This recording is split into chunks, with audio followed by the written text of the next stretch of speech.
சமீப கால regret culture என்று சொல்லுவாங்க இல்லைங்களா? வருந்துதல் கலாச்சாரம். நெறைய பேர மன ரீதியாவும் சரி, உடல் ரீதியாவும் சரி நெறையவே பாதிச்சிருக்கு என்று சொல்லலாங்க. அது சொல்லும்போதே ஒரு விஷயத்த கேட்காமல், அடிபட்டு தான் தெரிந்து கொள்வேன் என்று வரக்கூடிய ஒரு ரிசல்ட் தான் இந்த ரிக்ரெட் கல்ச்சர் என்பது. இது பெரும்பாலும் ஒரு செயலுடைய விளைவாக ஏற்படக்கூடிய எதிர்பாராத விளைவுகள் என்று சொல்லலாம். அன்இன்டெண்டட் கான்சிக்வென்ஸ் என்று சொல்லுவாங்கல்ல. அந்த மாரி எதிர்பாராத விளைவுகள். அல்ல எதிர்காலத்துல, "ஐயோ! நான் இப்படி செஞ்சிருக்கலாமே! நான் அப்படி செய்யாம போயிட்டேனே!" என்று ஏற்படும் மனநிலையை குறிக்கக்கூடியது தான் இந்த ரிக்ரெட் கல்ச்சர் என்பது. இன்னைக்கு இது பெரும்பாலும் இளைஞர்கள் மத்தியில அதிகமாவே காணப்படுது. ஒரு செயலின் விளைவாக எதிர்பாராமல் ஏற்படும் எதிர்மறை விளைவுகளை குறிக்கக்கூடியது தான் இந்த ரிக்ரெட் கல்ச்சர் என்பது. இதனுடைய பொதுவான கருத்து என்னன்னு பார்த்தீங்கன்னா, ஒரு சமூகம், ஒரு சொசைட்டி அல்லது தனி நபர்கள் தங்களுடைய கடந்த கால செயல்களின் விளைவாக தொடர்ந்து வருத்தப்படுவது. அல்லது வருத்தத்தை ஒரு முக்கிய உணர்வாக கருதுவது. நான் இதை முன்பே அறிந்திருக்க வேண்டுமே என்று சொல்வது போன்றது. இது போன்ற வார்த்தைகள்ல இந்த ரிக்ரெட் கல்ச்சர்ல இருக்கக்கூடியவங்க செய்யக்கூடிய விஷயம். நான் அந்த வாய்ப்பை பயன்படுத்திக் கொள்ளலையே என்று வருத்தப்படுவாங்க. இன்னும் சொல்லப்போனா சமூக ஊடகங்கள்ல எதிர்பாராத விளைவுகள் இளைஞர்களிடையே வருத்தத்தை ஏற்படுத்துச்சு என்று வரக்கூடிய செய்திகள் எல்லாமே இதை சுத்தி வரக்கூடிய விஷயம் தான். இந்த ரிக்ரெட் கல்ச்சரை சுத்தி வரக்கூடிய விஷயம் தான். சுருக்கமாக சொல்லணும்னா வருத்தத்தை அடிப்படையாக கொண்ட மனப்பான்மை. இதை பற்றி அல்லாஹ் சுப்ஹானஹு வ தஆலா நிறையவே அல் குர்ஆன்ல பேசுறான். முக்கியமாக சூரத்து யூனுஸ்ல இதை பற்றி அல்லாஹ் சுப்ஹானஹு வ தஆலா இதுக்கான முன்னெச்சரிக்கை நடவடிக்கைகள் என்ன, இதை எப்படி தவிர்ப்பது எல்லாத்தையும் அல்லாஹ் சுப்ஹானஹு வ தஆலா சொல்லி தராங்க. மனுஷங்க தவறு செய்யும்போது கவலைப்படாம தவறு செய்றாங்க. பிறகு அதனுடைய விளைவுகள் வந்த பிறகு என்ன சொல்றாங்க? அப்பயே நான் கேட்காம போயிட்டேனே இவருடைய அட்வைஸ. அப்பயே நான் இதை செஞ்சிருக்கலாமே என்று என்ன செய்வாங்க? புலம்பக்கூடியவர்களாக இருப்பாங்க. இந்த மனநிலை தான் இந்த ரிக்ரெட் கல்ச்சர் உருவாக்கி வச்சிருக்கு. குறிப்பாக யங்ஸ்டர்ஸ், யூத் இளைஞர்கள் அவங்களுடைய பருவத்துல பாவங்களை சாதாரணமாக நினைப்பாங்க. அது ஒரு பெரிய விஷயமாவே நினைக்க மாட்டாங்க. அறிவுரை அவங்களுக்கு அட்வைஸ் சொல்லக்கூடியவங்களை எல்லாம், இவருக்கு வேற வேலையே இல்ல, எப்ப பார்த்தாலும் அட்வைஸ் சொல்லிக்கிறது என்று அவங்களே கிண்டல் செய்வாங்க. அவங்கள நிராகரிப்பாங்க. ஆனா, அந்த அட்வைஸை கேட்காம ஏதாவது ஒரு இழப்பு நடந்துருச்சு, ஒரு நோயோ, ஒரு குடும்ப சிதைவோ நடந்துருச்சுன்னா, அதன் பிறகு தான் அவங்களுக்கு அல்லாஹ்வுடைய நினைவு வரும். அதன் பிறகு என்ன பலன்? அல்லாஹ் உதவுவான். ஆனால் அதுக்குள்ள நெறைய இழந்திருப்பார் அவர் வாழ்க்கையில. இன்னைக்கு நவீன காலத்துல பார்க்கலாம் இல்லைங்களா? ஹராமான உறவுகள் ஈடுபடக்கூடாது என்று தெரிஞ்சும் அவர் நெறைய ஈடுபட்டிருப்பார். இறுதியாக என்ன விவாகரத்து. அதன் பிறகு வாழ்க்கையே அவருக்கு வெறுத்துடும். வட்டி வாங்கக்கூடாது என்று தெரியும். கடன் சுமை அதிகரித்துக் கொள்ளக்கூடாது நம்ம என்று தெரியும். ஆனா என்ன செய்வார்? இது வட்டியும் வாங்குவார், கடனும் வாங்குவார். இறுதியில மன அழுத்தத்துல விழுந்துருவார். அல்லாஹ்வை மறந்து வாழ்வார். இது தவறு என்று தெரியும். கடைசியில அவருக்கு மிஞ்சினது என்ன? கவலையும், தனிமையும் தான் மிஞ்சும். ஏன்னா எதையெல்லாம் அவர் துன்யால எதிர்பார்த்தாரோ எல்லாமே அதை ஏமாற்றி இருக்கும். எல்லாரும் இப்படித்தான் என்று கமெண்ட் சொல்லிட்டு தனியா உட்கார்ந்து அழுவார் அவர் வீட்ல. இதுதான் அதனுடைய எண்ட் ரிசல்ட். மனிதன் தண்டனை வருவதற்கு முன்னரே என்ன செய்யணும்? மாறுறதுக்கு மறுக்கிறான் அவன். என்னதான் ஒரு விஷயம் நடந்துட்ட பிறகு நீங்க அதை நினைச்சு அழுதாலும், கவலைப்பட்டாலும் இழந்தது ஒருபோதும் திரும்பி வராது. நீங்கள் இழந்தது இழந்தது தான். அல் குர்ஆன் இருக்கு அழகா தீர்வு சொல்லுதுங்க. துன்பம் வர்றதுக்கு முன்னாடியே திருந்திடு. அறிவுரை வரும்போதே ஏற்றுக்கொள்ளு. பிறகு என்று சொல்லாம இப்பயே தௌபா செஞ்சிரு, மாறிடு. என்னதான் கவலைப்பட்டாலும் அது வாழ்க்கையை ஒருபோதும் மாற்றாதுங்க. முன்கூட்டியே கீழ்ப்படிதல் மற்றும் தான் ஒரு விஷயத்தை மாற்றும். சரி, சூரத்து யூனுஸ் எப்படி இதற்கு ஒரு அழகான அடிப்படை குர்ஆனிய விதிகளை நமக்கு வகுத்து கொடுக்குது. எப்படி இதிலிருந்து தப்பிக்கிறதுக்கான வழிகளை சொல்லிக் கொடுக்குது என்பதை நம்ம பார்ப்போம்.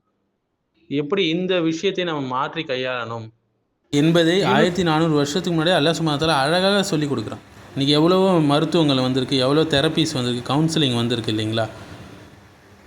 ஆனால் எதுவுமே அல் குர்ஆனை போல அழகாக சொல்லிக் கொடுக்க முடியாதுங்க நம்ம. சூரா யூனுஸுடைய 10வது அத்தியாயம் 90லேருந்து 92வது வசனத்தை நீங்கள் பொறுமையாக படிச்சு பாருங்க. அல்லாஹ் சுப்ஹானஹு வ தஆலா சொல்றான் அழகா, வஜாவஸ்னா பி பனி இஸ்ராயில் அல் பஹ்ர என்று வரக்கூடிய அந்த ஆயத்து. மேலும் இஸ்ராயேலுடைய சந்ததியினரை நம்ம கடலை கடக்க வச்சோம். அப்போது ஃபிரௌனும் அவனுடைய படைகளும் அளவு கடந்த கொடுமையையும் பகைமையும் கொண்டு அவங்களை என்ன செஞ்சாங்க? பின்தொடர்ந்தாங்க. அவனை மூழ்கடிக்க வேண்டிய நேரம் வந்தபோது என்ன செஞ்சான்? அவன் மூழ்க ஆரம்பிச்சான். இஸ்ராயலின் சந்ததியினர் எந்த ரப்பை ஈமான் கொண்டாங்களோ, எந்த கடவுளை ஈமான் கொண்டாங்களோ, அவனை தவிர வேறு இறைவன் இல்லை என்று என்ன சொன்னான்? கலிமா சொன்னான். நானும் ஈமானை ஏற்றுக்கொள்கிறேன் என்று சொன்னான். இன்னும் நான் அவனுக்கே முற்றும் வழிபடக்கூடிய முஸ்லிம்களாக ஒருவனாக இருக்கிறேன் என்று சொன்னான். ஆனா என்ன ஆச்சு? இப்போதானா நீ நம்பிக்கை கொள்ற என்று அல்லாஹ் கேட்டான் இல்லைங்களா? சற்று முன்னர் வரையில நீ என்ன செஞ்ச? எனக்கு மாறு செய்து கொண்டிருந்த.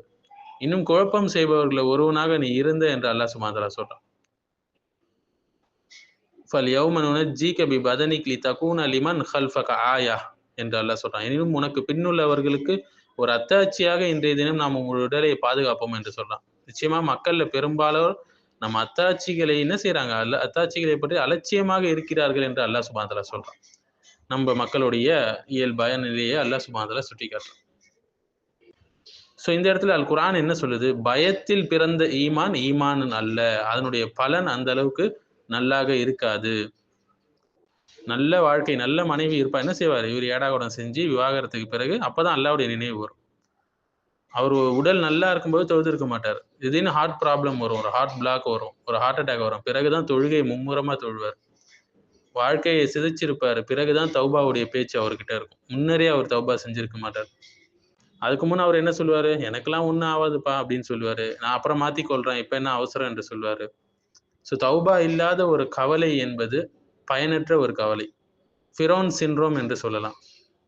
ஏன்னா ஃபிரௌன் என்ன செஞ்சான்? மூழ்கக்கூடிய தருணத்துல தான் ஈமான் கொண்டான் இல்லைங்களா? திரும்ப முடியாத தருணத்துல தான் உண்மையை ஏற்றுக்கொள்றான். அதுதான் அல்லாஹ் சொல்றான், இப்பதான் நான் உன்னை ஏற்றுக்கொள்றேன் என்று. இதற்கு முன்னாடி கடுமையா மறுத்துட்டு இருந்தேன் என்று சொல்றான். இதுல நமக்கு கிடைக்கக்கூடிய பாடம் என்னன்னா, தண்டனை உறுதியான பின் வரக்கூடிய ஈமான், ஈமான் அல்ல. எல்லாத்தையும் இழந்துட்ட பிறகுதான் மக்கள் என்ன செய்றாங்க? இஸ்லாமிய எல்லைகளை ஏற்று பின்பற்றுறாங்க.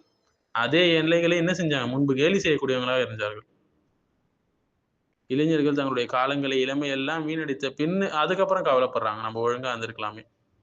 அது 21வது ஆயத்துல பார்க்கலாம். நாம் சிரமத்துக்கு பிறகு மக்களுக்கு நம்முடைய அருளை வந்து அனுபவிக்க செய்தால், அவங்க என்ன செய்றாங்க? எங்கள் வசனுக்கு எதிராக சதி செய்கிறார்கள் என்று அல்லாஹ் சொல்றான் 21வது ஆயத்துல. மனித இயல்பு என்பது வந்து சுகமான நேரத்துல என்ன செய்றான்? அகந்தையோடு பெருமை அடிச்சுக் கொண்டு அலட்சியம் செய்றான் மார்க்க விஷயங்களை. ஆனா துன்பம் ஏற்பட்டுட்டா உருகி உருகி துவா செய்றான். உண்மையை ஏற்றுக்கொள்கிறான். சுகமான வாழ்க்கை வந்து தௌபாவை தள்ளி வைக்கிறது. ரொம்ப மோசமான ஒரு விஷயம். குறிப்பாக நம்ம பார்க்கலாம் இல்லைங்களா? கொரோனா காலத்துல தான் அதிக துவாக்கள் அதிகரிச்சது. ஆனா அதன் பிறகு மக்கள் ஹராமான உறவுகள், வட்டி, ஆடம்பரம் இதுல மூழ்க ஆரம்பிச்சுட்டாங்க. மேலும் பண கலாச்சாரம், இப்ப இருக்கக்கூடிய மனிதன் எல்லாமே என்று சொல்லக்கூடிய கலாச்சாரம், இது எல்லாமே ஆகிரத்துடைய பயத்தை நமக்கு அழிக்கிறது. நீ எவ்வளவுதான் ஆசைப்பட்டாலும் பெரும்பாலானோர் ஈமான் கொள்ள மாட்டார்கள் என்று அல்லாஹ் சுப்ஹானஹு வ தஆலா சொல்லிட்டான் 99வது ஆயத்துல. இன்றைய காலத்துல பார்க்கலாம் இல்லைங்களா? இளைஞர்கள் குறிப்பாக எல்லாரும் இப்படிதான் செய்றாங்க. நானும் அப்படி செய்றேன். காலம் மாறிடுச்சுப்பா. இன்னும் நீங்க இதையே என்ன பேசிட்டு இருக்கீங்க? ரொம்ப ஹார்ஷா இருக்க வேண்டாம். இது போன்ற வார்த்தைகள் எல்லாம் யூஸ் பண்ணுவாங்க. ஆனால் ஒரு துன்பம் என்று வந்துவிட்டா என்ன செய்வாங்க? ஒவ்வொருவரும் தனியாக வந்து அழுவாங்க. தலை மேல கை வச்சுக்கிட்டு. முன்னரே நான் மாறி இருக்கலாமே! எல்லாரும் இப்படி செய்றாங்க. நானும் இந்த தப்ப செஞ்சுட்டேன்னு தலை மேல கை வச்சுக்குவாங்க. பெரும்பாலானோர் வந்து உண்மையை தாமதமாக தான் ஏற்கிறாங்க. அதுவும் ஏதாவது ஒரு இழப்பு வந்துட்டா. சூரா யூனுஸ் என்ன சொல்லுது? நீ வந்து பெரும்பான்மையை பின்பற்றாதே என்று சொல்லுது இல்லையா? ஏன்னா பெரும்பான்மை என்ன செய்யும்? வழி தவறல்ல தான் இருக்கும். உண்மை என்பது பெரும்பான்மையால் தீர்மானிக்கப்பட்டதில்ல. அல்லாஹ்வுடைய வஹியால் தீர்மானிக்கப்பட்டது. ஒரு கூட்டம் தவறாக இருக்கலாம். ஆனால் தனி மனிதன் ஹக்ல இருக்கலாம். நபி ஸல்லல்லாஹு அலைஹி வஸல்லம் கூட எல்லாரையும் வழிநடத்த முடியவில்லை. ஏன்னா நன்றி உணர்வு உள்ளவர்கள், சத்தியத்தை ஏற்கக்கூடியவங்க எல்லா காலத்திலும் கம்மியா தாங்க இருப்பாங்க. இந்த உலக வாழ்க்கை உன்னை ஏமாத்தக்கூடியது தான் இருக்கும். இன்னமா மஸலுல் ஹயாத்தி துன்யா என்று அல்லாஹ் சொல்றான்ல 24வது அத்தியாயத்துல. இந்த உலக வாழ்க்கைக்கான உதாரணத்தை, உலகம் உங்களுக்கு அழகா தோற்றமளிக்கும். ஆனால் திடீர்னு அழிஞ்சு போயிடும். அது நிரந்தரம் அல்ல. நம்ம உலக வெற்றியை இறுதி வெற்றியாக ஒருபோதும் நினைக்க கூடாதுங்க. யூனுஸுடைய மக்கள் என்ன செஞ்சாங்க? முன்கூட்டியே தௌபா செஞ்சாங்க. ஃபலௌலா கானத் கரியத்துன் ஆமனத் ஃபனஃபஅஹா ஈமானுஹா இல்லா கௌம யூனுஸ் என்று அல்லாஹ் சொல்றான். ஈமான் கொண்டு அதனால் பயனடைந்த ஒரு ஊர் என்றால் யூனுஸ் அலைஹிஸ்ஸலாமுடைய மக்களை தவிர வேறு யாரும் இல்லை என்று அல்லாஹ் சொல்றான் 98வது ஆயத்துல. ஏன்னா பல சமூகங்கள் நபிமார்களை புறக்கணித்தது, இறுதியில தண்டனைக்கு உள்ளாச்சு. யூனுஸ் நபி சமூகம் தான் முன்கூட்டியே என்ன செஞ்சது? தௌபா செஞ்சது. அல்லாஹ் அவர்களை காப்பாற்றினான். தண்டனை வர்றதுக்கு முன்னாடி உண்மையாக திருந்தினாங்க. அதனால அவங்களுக்கான அழிவு, அதாப் வந்து நீக்கப்பட்டது. இதுல இருந்து நமக்கு தெரிவது, முன்னாடியே திருந்தினாதான் சத்தியம் வரும்போது நம்ம கவலைப்பட வேண்டிய நிலை ஏற்படாது. இழக்க வேண்டிய நிலை ஏற்படாது நல்ல விஷயங்களை. இழந்த பிறகு ஈமான் கொள்ளாத, கவலைப்படாத. இழப்பதற்கு முன்னே அல்லாஹ்விடம் திரும்பு என்று அல்லாஹ் சுப்ஹானஹு வ தஆலா இந்த சூரா யூனுஸ்ல நமக்கு கத்துக் கொடுக்குறாங்க. முன்பு பார்த்தது போலே தண்டனை வந்த பிறகு வரக்கூடிய ஈமான் ஒரு நல்ல ஈமான் கிடையாதுங்க. அது பயத்தினால் வரக்கூடிய ஒப்புதல் தான். உண்மையான ஈமான் அல்ல. அதுதான் நம்ம 90லேருந்து 92வது ஆயத்து வரைக்கும் நம்ம பார்த்தோம். சூரத்து யூனுஸ்ல ஃபிரௌனுடைய வரலாற்றை. இப்படிப்பட்ட ஈமான் அல்லாஹ்விடம் மதிப்பில்லாத ஒரு ஈமான் என்று சொல்லலாம். அதே நேரத்துல மனுஷன் என்ன செய்றான்? கஷ்டத்துல தான் அல்லாஹ்வை நினைக்கிறான் இல்லையா? வைதா மஸ்ஸல் இன்சான துர்ரு தஆனா, மனிதனை துன்பம் தொட்டுச்சுனா தான் அவன் நம்மளை அழைக்கிறான். சும்மா இதா ஹவ்வல்நாஹா நியமத்தன், பின்னர் நம்ம அவனுக்கு அருளை வழங்கினோம். துன்பத்துல தான் என்ன செய்வாரு? அவ்வளவு துவா செய்வாரு, விழுந்து விழுந்து தொழுவாரு, அழுவாரு. ஆனா நல்லா இருக்கக்கூடிய காலத்துல அகந்தையும் பாவமும் செஞ்சுட்டு சுத்துவாரு. மார்க்கத்துடைய விஷயங்களை அலட்சியம் செய்து கொண்டு சுத்துவாரு. இந்த சுகமான இந்த துன்யா வாழ்க்கை அவனை ஏமாற்றுகிறது. துன்பம் தான் என்ன செய்யுது? மனிதனை உண்மையான வழியின் பால் திருப்புகிறது. இதே சூரத்துல் யூனுஸுடைய 12, 21 ஆயத்துல நம்ம பார்க்கலாம்.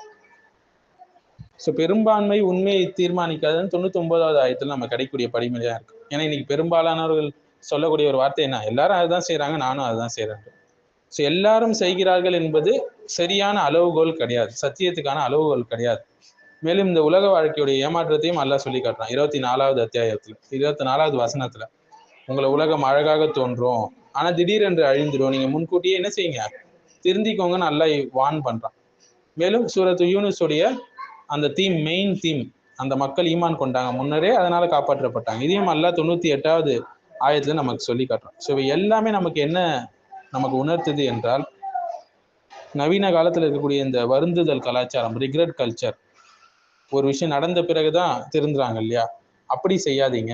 என்ன செய்யுங்க? முன்கூட்டியே திருந்துங்க என்று இந்த ரிக்ரெட் கல்ச்சருக்கு ஒரு அழகான நிவாரணத்தை அல்லாஹ் சுப்ஹானஹு வ தஆலா நமக்கு சொல்லி கொடுக்குறாங்க. சூரா யூனுஸ் நம்ம பிறகு திருந்திக்கலாம் என்று சொல்றாங்க இல்லைங்களா? அந்த மனநிலையை உடைக்கிறது. தௌபா என்பது எப்படி என்பதை கற்றுக் கொடுக்கிறது. எப்போ அது பயனுள்ள தௌபாவா இருக்கும் என்று. சுகம் மனிதனை எப்படி ஏமாற்றும் முன்கூட்டியே எச்சரிக்குது. நீங்கள் கூட்டத்தை பின்தொடராதீங்க, ஹக்கை பின்தொடருங்க என்று நமக்கு சொல்லி காட்டுது. சரியான நேரத்துல திருந்தினாதான் உங்களுக்கான அழிவு உங்களை விட்டு நீங்கும் என்பதையும் நிரூபிக்கிறது. உலக ஆசை, கவலை, பிறகு மன அழுத்தம், இந்த சங்கிலியை அப்படியே பிரேக் பண்ணுது சூரா யூனுஸ். தற்காலிக இன்பம் நிரந்தர வருத்தத்தை தான் கொடுக்கும் என்று நமக்கு அழகாக சொல்லி கொடுக்குது. சூரா யூனுஸ் நீங்க வருத்தத்துல மூழ்காம, கவலையில மூழ்காம, கவலை வருவதற்கு முன்னே வாழ்க்கையை திருத்துங்க என்று நமக்கு அழகாக கற்றுக் கொடுக்கிறது. இந்த ரிக்ரெட் கல்ச்சருக்கு அழகான ஒரு நிவாரணத்தை அல்லாஹ் சுப்ஹானஹு வ தஆலா இந்த சூரா யூனுஸுடைய வசனங்கள்ல பொதிந்து வைத்திருக்கிறான். நம்ம அல் குர்ஆனை பொருள் உணர்ந்து படிப்பதன் மூலம் சமகாலத்தில் உள்ள பிரச்சனைகளுக்கும் குழப்பங்களுக்கும் அல்லாஹ் பல 1400 வருஷத்துக்கு முன்னாடியே நிவாரணத்தை கொடுக்கிறான் என்பதை நம்ம தெரிந்து அல்லாஹ் சுப்ஹானஹு வ தஆலா நம்ம அனைவரையும் பாதுகாப்பானாக. அஸ்ஸலாமு அலைக்கும்.